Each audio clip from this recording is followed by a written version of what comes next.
Баршаңызға сәлем достар. Біз қазір Почтальон Победы атты фильм түсіріп жатырмыз. Түсірілім алаңындамыз. 2 ай бойы қиын условиямен жауынның астында суықта түсірдік. Ал бүгін міне осындай керемет ауа райы әдемі көрініс болып жатыр. Бұйырса, Орта Азия мен СНГ-да біздің фильмді жуырда тамашалайсыздар.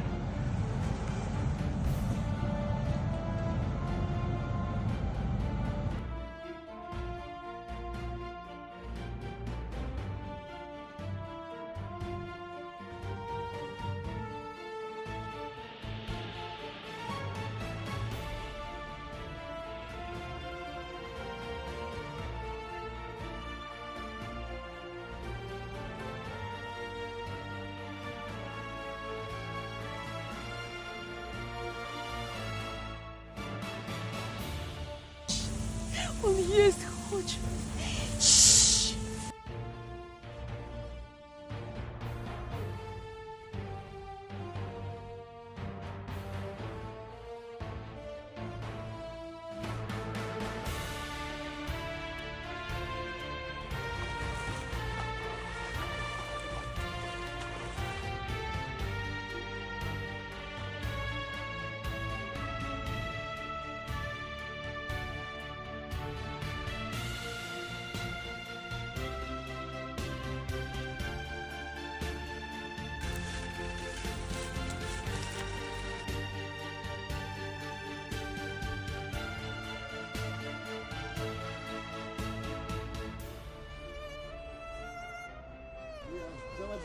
Все уходят за монитор.